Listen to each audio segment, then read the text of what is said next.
வணக்கம் red talkies நேரே. இன்னைக்கு நாம எங்க இருக்கோம்னு பார்த்தீங்கன்னா the next level cricket academy அங்கே தான் இருக்கோம். ஏன் இங்கே விடிய காத்தால வந்திருக்கோம்னு பார்த்தீங்கன்னா, காலையிலே வந்து சின்ன சின்ன பசங்க துருன்னு வந்து இங்கே ப்ராக்டிஸ் பண்ணிட்டுலாம் இருக்காங்க. அங்கே வேலை பால் போடுறாங்க, கேட்ச் பிடிக்கிறாங்க, பேட்டிங் பண்ணிட்டுருக்காங்க. ஓகே, இவங்கெல்லாம் இருக்கிற இடத்துல நமக்கு ரொம்ப பரிச்சயமான ஒருத்தர் ரொம்ப நேரம் விளையாண்டுருக்கிற மாதிரி இருக்குது. அவர் யாருன்னு பார்த்துடலாம். அண்ணே ப்ரோ, அண்ணே இந்த வந்துட்டேன். எப்படி இருக்கீங்க? நீங்கள் டிஎஸ்கே அண்ணன் தானே? நானே தான். என்னண்ணே ஸ்டூடியோக்குள்ளாரையே வந்து பல குரல் மன்னனா இருக்கீங்க. என்ன திடீர்னு கிரிக்கெட் அகாடமி பக்கங்களா? நம்ம அகாடமி தான் ப்ரோ. இது வாங்கிட்டீங்களா? நினைச்சேனே நீங்க ஃபாரின் ஷோ போகும்போதே நினைச்சேனே ஏதோ ஒரு பெரிய ப்ராப்பர்ட்டி வாங்கலப்பா. நம்ம அகாடமினா ஆயிப்பது நான் யாரா ஃப்ரெண்டு வீட்டுக்கு வந்தா நம்ம வீடு அந்த மாதிரி சொல்லல. நம்ம ஃப்ரெண்டு மண்டபத்துக்கு வந்தா நம்ம மண்டபம் தான். அது மாதிரி நான் இங்க வந்து பிராக்டிஸ் பண்ற அகாடமி இது. அதான் என்ன திடீர்னு வந்து கிரிக்கெட் களத்துக்குள்ளார ஒரு நுழைச்சல் நான் என்னன்னு சொல்றேன், ஓனர் அங்க இருக்காங்க. நல்ல வேலை அவர் கேட்கல. நான் ஒன்லி இங்க வந்து பிராக்டிஸ் இருக்கிறது தான். எதுக்கு தெரிஞ்சிருக்கோங்க எல்லாத்துக்குமே. செப்டம்பர் 20 வந்து லப்பர் பந்து படம் வந்து ரிலீஸ் ஆகுது. ஸோ ஒரு கிரிக்கெட் ஓரியன்ட் படம். ஸோ அதில் வந்து நான் ஒரு இம்பார்ட்டண்டான ஒரு கேரக்டர் பண்ணியிருக்கேன். ஆமாண்ணா, அதுக்கு தான் நான் வரலான் இருந்தேன். ஆமாம், ரப்பர் பந்து. ஆமாம், கிரிக்கெட் எப்பவுமே அது சென்டிமெண்டலாக கிரிக்கெட் படம் நம்ம ஊரில் ஓடிடும் கண்டிப்பாக. ஆனால் இதில் அதை விட மேலே கதையும் கருவும் இருக்கிற மாதிரி நம்ம ட்ரெய்லர் டீசர் எல்லாத்துலேயும் பார்த்துட்டோம்.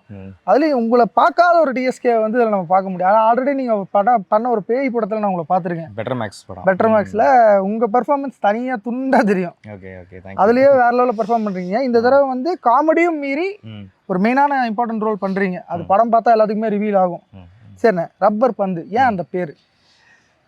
நம்ம ஊரில் வந்து இப்போ நம்ம ஊர் சைட்லலாம் இந்த இப்போ தான் இந்த கேஸ்கோ பாலு, டென்னிஸ் பால் எல்லாம் விளாட்றாங்க. பட் நான் சின்ன வயசாக இருக்கும் போதெல்லாம் வந்து பார்த்தீங்கன்னா அந்த லப்பர் பாலில் தான் அதிகமாக அந்த ஸ்டம்பர் பால்னு சொல்லுவாங்க.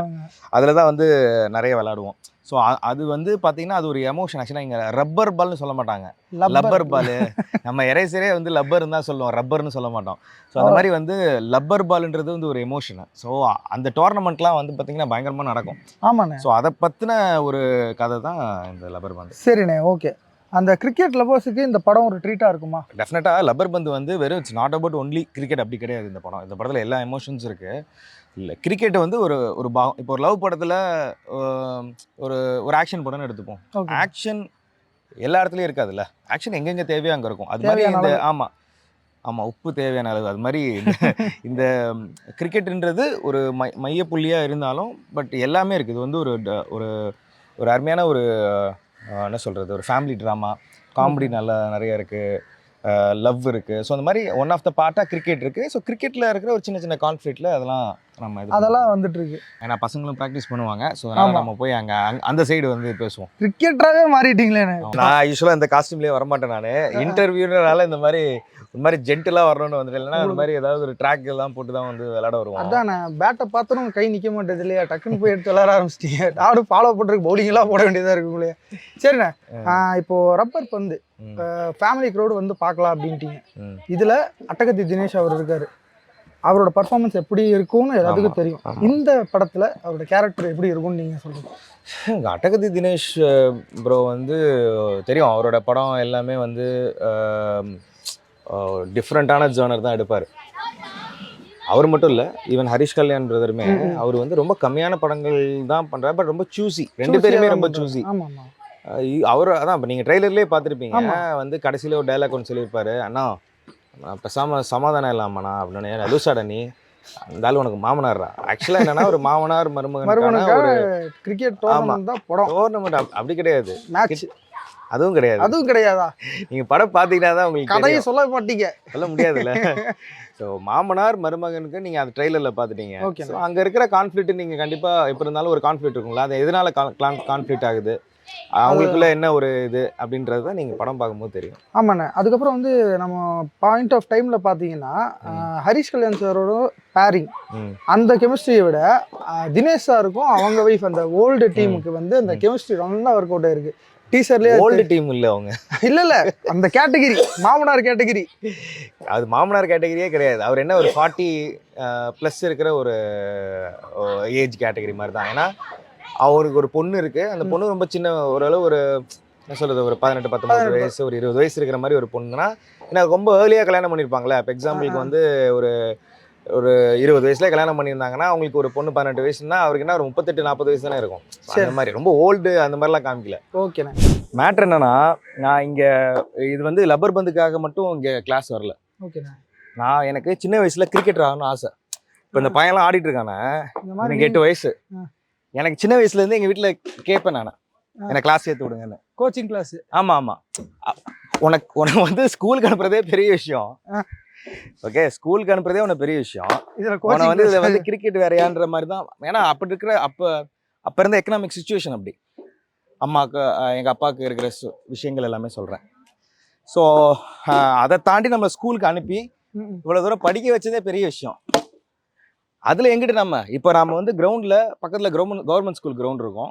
அங்கே பசங்களோட சேர்ந்து சண்டே மேட்சஸ், சண்டேனா ஃபுல்லாக அங்கே தான் இருப்போம். கிரவுண்டு தான். காலையில் 9 மணி 8 மணி 9 மணி போனால் மத்தியானம் லஞ்சுக்கு மட்டும் தான் வருது. ஒரு வாரத்தில் சேர்த்து வச்ச மொத்த அவ்வளோ தப்புல நம்மளால தான் வாங்கிட்டு விடுங்க. அந்த மாதிரி வந்து ஒரு நாள் ஃபுல்லாக அங்கே தான் இருப்போம். மத்தியானம் சாப்பிட வீட்டுக்கு வருவேன். நைட்டு 6 மணி வரைக்கும் லைட்டு போகிற வரைக்கும் விளையாடுவோம்.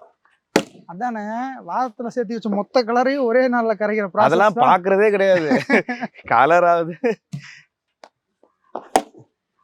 எதையுமே. அப்ப ஸ்ட்ரீட் கிரிக்கெட் ஸ்டைல் மாதிரி தெரியல, ரொம்ப ப்ரொஃபஷனலா இருக்கீங்களே. இல்ல, நீங்க இதை பார்த்தா கண்டிப்பா கழுவி ஊத்துவாங்க. அந்த மாதிரி எதுவுமே நான் பண்ணல. ஏன்னா நான் வந்து கத்துக்கிற ஸ்டேஜ்ல தான் இருக்கேன். இந்த ப்ரொஃபஷனல் கிரிக்கெட் பொறுத்த வரைக்கும் கத்துக்கிற ஸ்டேஜ்ல தான் இருக்கேன். இப்பதான் வந்து அந்த ஸ்டாண்ட்ஸ் எல்லாம் பாருங்க. விராட் கோலி வந்துட்டு போனாரு. இப்போ அவர் அகாடமிக்கு வந்து தான் போவாரு. நான் வரணுமே. உங்களுக்குள்ள வந்துட்டாரு. ஸோ லப்பர் பந்து ஸ்டார்டிங் முன்னாடியே எனக்கு வந்து அந்த கிரிக்கெட் ரொம்ப பிடிக்கும்ன்றனால நானே வந்து என்னன்னா, அப்போ சின்ன வயசுல நம்ம காசு இல்லை, கிட்டு வாங்க முடியாது. ஆமா, அதனால நான் என்ன பண்ணேன், ஒரு நல்ல அகாடமி பார்க்கணும்னு பார்த்தேன். ஸோ அப்போதான் வந்து நெக்ஸ்ட் லெவல் கிரிக்கெட் அகாடமி இதுவுமே கூகுளில் சர்ச் பண்ணி அப்படிதான் பார்த்தேன். அப்புறமேட்டு பார்த்தா இந்த கோச் இவர் மணி அண்ட் கிருஷ்ணா அவங்கெல்லாம் வந்து சிஎஸ்கே அவங்க டீமோட நெட் பவுலர்ஸ். ஆமா, அதான் வந்து தலைக்கே கோச்சிங் கொடுத்தவங்க. கோச்சிங் கிடையாது, நெட் பவுலர்ஸ்னா தலைக்கு எப்படி கோச்சிங் கொடுக்க முடியும்? தலை தான் நம்ம கோச்சிங் கொடுக்க முடியும். ஓகேண்ணா. ஸோ நெட் பவுலர்ஸ் வந்து பார்த்தீங்கன்னா ரொம்ப டேலண்டான பிளேயர்ஸ்லாம் இருப்பாங்கல்ல, ரொம்ப டேலண்டான பிளேயர்ஸ் இருப்பாங்கல்ல. ஆமாண்ணே. ஸோ அவங்களெல்லாம் வந்து நம்மளை வந்து இப்போ நெட்ஸில் யூஸ் பண்ணுவாங்க. Skilled bowlers. அவர் லெஃப்ட் ஆர்ம் வேற, செம்ம ஃபாஸ்ட் பவுலரு. ஸோ தலை ஓகே, நம்ம ஆளுங்க பவுலிங் போட்டுட்டு இருக்காங்க. ஆமா, தாங்க முடியாது அவங்களால. அந்த அண்ணனைய கூப்பிட்டு ஒரு பாலை போட சொல்லுவோம். யாரு? அவரையா? ஆமா. எனக்கா? உங்களுக்கு தான். அப்ப நீங்க ஃபுல்லா இல்ல, நீங்க ஸ்ட்ராங்கா ஆடுறீங்களா இல்ல நம்ம ஆளுங்க? சரி, கூப்பிடுவோம். Okay bro. ஓகே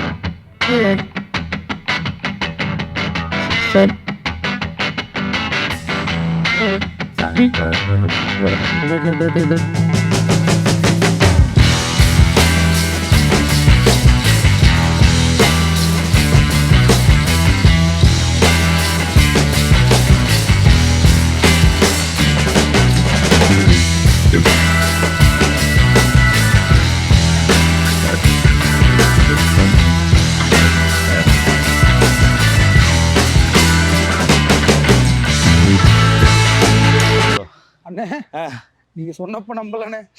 அவர்னா டவர் மேல இருந்து போட்டுருக்காரு. இவங்க ஸ்பீடு கீப்பிங் நின்றுதா என் கை என்ன ஆகிறது? ஏங்க, அவர் வந்து தலை தோனிக்கே பவுலிங் போட்டு வருங்க, சிஎஸ்கே நெட் பவுலருங்க. ஹலோ அண்ணே, வணக்கம். அண்ட் அது மட்டும் இல்லாமல் இவர் வந்து இப்போ நம்ம நெக்ஸ்ட் லெவல் கிரிக்கெட் அகாடமியோட ஃபவுண்டர்ஸ் 2 பேருமே. லைக் இவர் மணி, இவர் கோச்சு, இவர் வந்து கிருஷ்ணா, அவரும் கோச்சு. இங்கே நிறைய இங்கே இருக்கிற, அதாவது பொதுவாக ரொம்ப சிட்டிக்குள்ளார நிறைய அகாடமிஸ் பார்த்துருப்போம். இங்கே என்னென்னா லைக் இங்கே போரூர் பக்கத்தில் இருக்குது இந்த அகாடமி. இங்கே பக்கத்தில் சரௌண்டிங்ஸில் நிறைய பசங்க வந்து கிரிக்கெட்னா என்ன தெரியாத பசங்க இருக்காங்களா, அவங்களெல்லாம் நிறைய செம்மையாக ட்ரெயின் பண்ணுறாங்க. ஆமாம், நானே வந்து இவங்களை வந்து நிறைய பேர் நினைப்பாங்க ட்ரைனிங் பற்றி. நான் அவர்கிட்ட கேட்டுருக்கேன், அண்ணா டிஎஸ்கேனா ட்ரைனிங்கெலாம் கரெக்ட் டைமுக்கு வராரா? இல்லை, ஃபஸ்ட்டு அவங்க ஒரு 1.5 தான் வந்துட்டு இருந்தாங்க. உண்மையை மட்டும் சொல்லுங்கள். இல்லை, ஃபஸ்ட்டு கொஞ்சம் நாள் கொஞ்சம் ரெகுலராக வந்துட்டு இருந்தாங்க கொஞ்சம். சரிண்ணே. அதுக்கப்புறம் அவங்க கொஞ்சம் பிஸியானதுக்கப்புறம் இவர் அப்படி தானே, வருஷம் முத நாளில் போய் ஜிம்மில் அட்வான்ஸாக 1 வருஷத்துக்கு கட்டிடுவார், 2 நாள் போவார் விட்டுருவார். அதான் உங்கள்கிட்ட கேட்டேன். இல்லை, ஃபஸ்ட்டு ஸ்டார்டிங்கில் கொஞ்சம் ரெகுலராக வந்துட்டாங்க. ஒரு 2 months 3 months வந்துட்டு இருந்தாங்க. அதுக்கப்புறம் கொஞ்சம் அவங்க பிஸியாக இருந்ததுனால அதுக்கப்புறம் கொஞ்சம் இப்போ எப்படி நான் பவுலிங் போட்டீங்க, எப்படி ஆடினாரு? டச்சில் இருக்காரா? நல்லாவே இருக்காரு. இருக்காரு. நல்லாவே இருக்கு. நான் எதிர்பார்க்கவே நல்லாவே ஆடினாங்க இன்னைக்கு. சூப்பராக இருந்தது. ஒருவேளை நீங்க தான் உங்க வேகத்தை கம்மி பண்ணல. இல்லை இல்லை, நான் என்னோட ஸ்பீடில் தான் போட்டேன். நல்லாவே விளையாண்டாங்க இன்னைக்கு அவங்க. சரி, அந்த டச்லேயே இருக்காங்க. அவர் பேட்டிங்ல ஸ்பெஷாலிட்டியா இல்லை பவுலிங்லையா? அவர் பேட்டிங் நல்லா ஆடுவாங்க. பேட்டிங் நல்லா ஆடுவாங்க. கிரிக்கெட் பாலும் பார்த்தீங்கன்னா நல்லாவே ப்ளே பண்ணிட்டு இருக்காங்க. டைமில் பார்க்கும் நல்லா விளையாடிட்டு விளையாண்டுருந்தாரு. ஷார்ட் டைமில் நிறைய நல்லா பிக்கப் பண்ணாங்க கேமை. ஸோ வரும்போது ஷார்ட் டைம்ல எல்லாத்தையும் பிக்கப் பண்ணுவார்னா அது ஆடியன்ஸ் அவர் பிக்கப் பண்ணுவாருன்னு தெரியுண்ணே. ஆனால் அதுதானே சிஎஸ்கேலையே வந்து நம்ம தலை தோனி அவருக்கே வந்து நெட்ஸில் நீங்கள் பவுலிங் பண்ணியிருக்கீங்க. அந்த ஒரு பெரிய ஒரு பொறுப்பு அது. அந்த பொறுப்பை விட்டுட்டு இப்போ வந்து ஒரு டர்ஃப் ஒன்று ஆரம்பித்து இங்கே இருக்கிற ஸ்கில்டு பசங்களெல்லாம் பிக் பண்ணி ட்ரெயின் பண்ணிருக்கீங்க. எதனால் அந்த ஐடியா உங்களுக்கு வந்துச்சு? இல்லை, பசங்க வந்து நல்ல டேலண்ட் நிறைய பேர் இருக்காங்க. ஸோ அவங்கள பிக் பண்ணி கொஞ்சம் நல்ல லெவலில் கொண்டு போகணும். ஸோ நிறைய இடத்துல வந்துட்டு நம்ம ப்ராப்பராக எதுவுமே பண்ணுறது கிடையாது. பட் இங்கே வந்துட்டு நம்ம அவங்கள ஃபுல் அண்ட் ஃபுல் அவங்கள ட்ரெயின் பண்ணி அவங்கள வந்து ஒரு நல்ல லெவலில் கொண்டு போகணும். ஸோ எங்களுடைய ஆம்பிஷன் அதுதான். ஸோ நல்ல பிளேயர்ஸ் இருக்காங்க. ஸோ அவங்களுக்கு வந்து ப்ராப்பரான வந்து கோச்சிங்கோ இல்லை வந்து அவங்களுக்கு கைட்னஸ் எதுவுமே கிடைக்கிறதில்ல. ஸோ அவங்கள வந்து ஃப்யூச்சரில் வந்து ஒரு பெரிய லெவல் கொண்டு போகணும். அதுக்காக தான் ஸ்டார்ட் பண்ணோம். நாங்கள் ஃபஸ்ட்டு ஸ்டார்ட் பண்ண இடம் பார்த்திங்கன்னா இதை விட ரொம்ப இதுவாக தான் இருந்தது. பட் இன்றைக்கி ஒரு நல்ல இடத்துல வந்து நாங்கள் பண்ணிகிட்ருக்கோம். ஸோ ஒவ்வொரு பிளேயர்ஸும் வந்து எங்கள் கிளப்லேருந்து பார்த்திங்கன்னா இன்றைக்கி ஒரு 2 பேர் வந்து ஸ்டேட் ஆடுறாங்க, டிஸ்ட்ரிக்ஸ் ஆடுறாங்க. சூப்பர்ண்ணே. ஸோ இது எங்களோட இது வந்து நெக்ஸ்ட்டு லெவலில் பசங்களை கொண்டு போகணும். அதுக்காக தான் பண்ணிட்டு. சூப்பர், நல்ல விஷயம். அண்ணா நீங்கள் சும்மாவே நின்றுருக்கீங்க, ஏதாவது பேசுங்க. டிஎஸ்கே அண்ணா பற்றி சொல்லுங்கள். கேட்குறேன், நானே கேட்குறேன். டிஎஸ்கே அண்ணா வந்து எப்படி ஸ்டாமினா லெவலில் எப்படி விளையாடும்போது வந்து சில பேர் இருப்பாங்க, ஓகே, நைட்டு ஃபுல்லாக ஷூட்டிங் பண்ணுறது, காலையில் 2 பால் ஆடிட்டு ப்ராக்டிஸ் செஷன் ஸ்டோரி போட்டுருவாங்க. அண்ணன் எப்படி? இல்லை, ப்ராக்டிஸ் வந்துட்டாருன்னா பக்கா அவ்வளோ 2 ஃபோட்டோ தான். ஆமாம், நான் அந்த செஷன் இல்லை அப்படி சொல்ல, அந்த செஷன் முடிகிற வரைக்கும் என்னமோ அது கரெக்டாக பண்ணுவார். பட் வந்து அண்ணனை வர வைக்கிறதா கஷ்டம். பார்த்தீங்களா, சொன்னேன்ல உங்களுக்கு டிமாண்ட் அதிகமாகி போச்சுன்னா தமிழ்நாட்டுக்குள்ளார. Let's go to America. அண்ணனை வர வைக்கிறதா கஷ்டம். ஏன்னா அது அவரும் டைட் ஷூட்டிங்கு, டைட் ஷெடியூலு அப்படியே போயிட்டு இருந்துச்சு. பட் வந்து வந்த டைமு கரெக்டாக எல்லாமே இருக்கும். ஓகேண்ணே, நல்ல விஷயத்துக்காக நல்ல பிளேஸை பிக் பண்ணி நல்ல ஒரு இடத்துல டர்ஃப் நடத்திட்டு இருக்கீங்க. இந்த டர்ஃப் வந்து இன்னும் நெக்ஸ்ட் லெவல் மாதிரி வேற நெக்ஸ்ட் லெவலுக்கு போகணும் அப்படிங்கிறது தான் என்னோட ஆசையும் அண்ணனோட ஆசையும். ஏன்னா வந்தவொடனே அண்ணா சொல்லிட்டாரு, இவங்க இந்த மாதிரி பண்ணிட்டு இருக்காங்க. நம்ம தலை கூட விளையாண்டது வேற விஷயம்ண்ணே. ஆனால் இப்போ ஒரு விஷயம் பண்ணிருக்கீங்களா டர்ஃப் ஆரம்பிச்சு, அது வந்து வேற லெவல்ண்ணே. உண்மையிலேயே நீங்கள் வெற்றி பெறணும். இது மாதிரி நிறைய டஃப் ஆரம்பிச்சு நிறைய டேலண்டட் பர்சன்ஸுக்கு வந்து நீங்கள் அங்கீகாரம் கொடுக்கணும். நீங்களும் வாழ்த்துங்க. மைக்கு கொடுத்தது இல்லை, என்னன்னா இவங்க நான் ஃபஸ்ட்டு வந்து கிருஷ்ணா போட்டு தான் பேசினேன். ஏன்னா இவங்கள்ட்ட பொறுத்த வரைக்கும் என்ன ஒரு கம்ஃபர்ட் சொன்னால், நான் நிறைய பேர் நினைப்பாங்க நான் வந்து லப்பர் பந்துக்காக தான் வந்தேன் அப்படின்னு. அது கிடையாது. சின்ன வயசில் எனக்கு பெரிய ட்ரீம் இருந்தது, ஒரு கிரிக்கெட்டர் ஆகணுன்னு தான் என்னோட ட்ரீம். ஆனால் அது என்னால் அப்போ பண்ண முடியல. பிகாஸ் அந்த இருக்க சூழ்நிலை இங்கே இன்றைக்கி நீங்கள் பார்த்துருப்பீங்க நிறைய பேரண்ட்ஸை காலங்காத்தால் வந்து ஒரு கைலியை கட்டிட்டு தூக்கிட்டு போயிட்டு வண்டியில் வந்து பிக்கப் பண்ணிட்டு லேடிஸ் அவங்க அம்மா கொண்டு வந்து கூட்டு போகிறாங்க. நம்ம டைமில் அதை படிக்க வச்சதே பெரிய விஷயமா இருந்தது. ஸோ அப்போ வந்து எனக்கு ரொம்ப ஒரு நிறைவேறாத ஆசைகள்லாம் நிறைய லிஸ்ட் அவுட் பண்ணுவோம்ல, அதில் இது இருந்தது, ப்ரியாரிட்டியாக இருந்தது.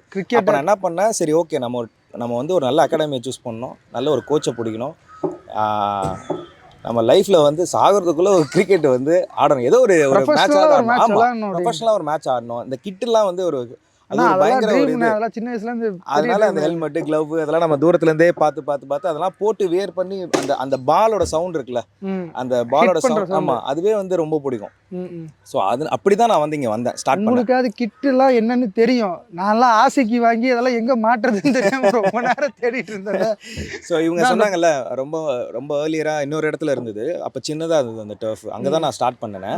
அங்கே ரெகுலராக நான் வந்துட்டு இருந்தேன். அப்புறம் படம் ஷூட்டிங்லாம் ஆரம்பிச்சதுக்கப்புறம் நான் கால் பண்ணி இந்த மாதிரி ப்ரோ நான் வந்து லப்பர் பந்துன்னு ஒரு படம் பண்ண போகிறேன், ஹரிஷ் கல்யாண், நாட்டகத்தி தினேஷ் பிரதர்ஸ் நடிக்கிறாங்க, அதில் நான் ஒரு இம்பார்ட்டன்ட் கேரக்டர் பண்ணுறேன், இந்த மாதிரி பண்ணுவேன், நீங்கள் எப்போ வேணால் வாங்க. அதாவது இப்போ தான் இல்லை, நீங்கள் எப்போ வேணால் வாங்கன்னு சொல்லிட்டு அதுக்குன்னு டைம் ஸ்லாட் ஒதுக்கி ப்ராக்டிஸ் நிறையா கொடுத்துருக்காங்க.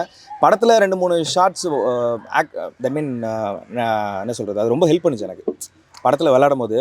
அது ஒரு லப்பர் அதிகப்படுத்துச்சு. இல்லை, லப்பர் பால் கிரிக்கெட் தான், பட் அவங்க ரொம்ப வருஷமாக விளையாடுற கிரிக்கெட்டர்ஸ். அப்போ ஒரு சும்மா சுத்த மாட்டாங்கல்ல, அவங்களுக்குன்னு ஒரு பிளேயிங் ஒரு இது இருக்கும், ஸ்டைல் இருக்கும். ஸோ அதெல்லாம் இங்கே நிறைய லேர்ன் பண்ண முடிஞ்சது. ஸோ அதுக்கு நான் பெருசாக இவங்களுக்கு தான் தேங்க்ஸ் சொல்லணும் ஆக்சுவலி. அடுத்து நீங்கள் எப்போ சிஎஸ்கேல விளையாட போகிறீங்க? சிஎஸ்கே இப்போ டிஎஸ்கே. நான் சிஎஸ்கே வருவேன் மேட்ச்சுக்கு, அதானே பார்க்க ஓப்பனரா. நம்ம வந்து எப்பயுமே always die hard fan of CSK. எனக்கு என்னன்னா லைக் இந்த மாதிரி இப்போ நான் இப்போ என் பொண்ணை வந்து இங்கே விட்டுருக்கேன் சும்மா இப்போ தான் வந்து ஃபர்ஸ்ட் டே இந்த மாதிரி, ஏன்னா ரொம்ப நாளாக சொல்லிகிட்டே இருந்தேன். அவளுக்கும் கிரிக்கெட் ரொம்ப பிடிக்கும். ஸோ அதனால் இங்கே அப்படியே சேர்த்து விட்டுற வேண்டியதான் இருக்கு. நல்ல விஷயம்தான். அடுத்து கனா மாதிரி வந்து ஆமாம், கனா சத்யராஜ் சார் மாதிரி நீங்களா? ஆமாம், அவங்க ஐஸ்வர்யா ராஜேஷ் மாதிரி இந்தியாவுக்கு ரெப்ரசென்ட் பண்ண ஹாப்பி தானே. Right, okay. சரிண்ணே, உங்கள் ஸ்டைலில் நம்ம வியூவர்ஸுக்கு ஒரு எண்டு கொடுத்துருங்க. மிமிக்ரி இல்லையா? ஆமாம், ரொம்ப நாள் ஆச்சுண்ணே. அதெல்லாம் வேணாட்டு தான். எப்படி இருந்தீங்க தூக்கு தர நீங்கள்? ஸோ என்ன சொல்கிறேன், யார் வாய்ஸில் சொல்லலாம்? உங்களுக்கு யார் ரொம்ப பிடிக்கும்? அண்ணா எனக்கு உங்களை ரொம்ப பிடிக்குண்ணே. ஐயோ, என் வாய்ஸில் யாரும் இன்னும் பண்ண ஆரம்பிக்கல. அண்ணா நீங்கள் சொல்லுங்கள், புதுசாக நீங்கள் இப்போ ட்ரை பண்ண ஏதோ ஒரு வாய்ஸ். நான் வாய்ஸே ட்ரை பண்ணல ப்ரோ. நான் வந்து விஜய் சேதுபதினு தான் நான் லாஸ்ட்டாக எடுத்த வாய்ஸ். இப்போ நான் நடுவில் சும்மா 2-3 வாய்ஸஸ்லாம் சும்மா எதாவது ரேண்டமாக பண்ணுவோம். நான் சூப்பர் ஸ்டார் செயலே சொல்கிறேன். ஓகே கண்ணுங்களா, நீங்கள் இது வரைக்கும் ரெட் டாக்கீஸில் ஸோ லப்பர் பந்து ஸ்பெஷலில் ஜிஎஸ்கேவோட அண்ட் இங்கே நெக்ஸ்ட் லெவல் கிரிக்கெட் அகாடமியோட மணி கிருஷ்ணா, அப்புறம் நம்ம ஃபென்டாஸ்டிக்கான ஆங்கர் கூட வந்து இன்றைக்கி பர்த்டே பாய் வேறு ஒரு இன்றைக்கி. ஸோ அதனால் அவருக்கு மனமார்ந்த வாழ்த்துக்கள் சொல்லிவிட்டு, ஸோ ரெட் டாக்கீஸ்னு பேரை கேட்டாலே சும்மா அதிரதில்ல. ஸோ லைக் பண்ணுங்கள், ஷேர் பண்ணுங்கள், மறக்காமல் சப்ஸ்கிரைப் பண்ணுங்கள், பெல் ஐக்கான் அமைக்கிறீங்க.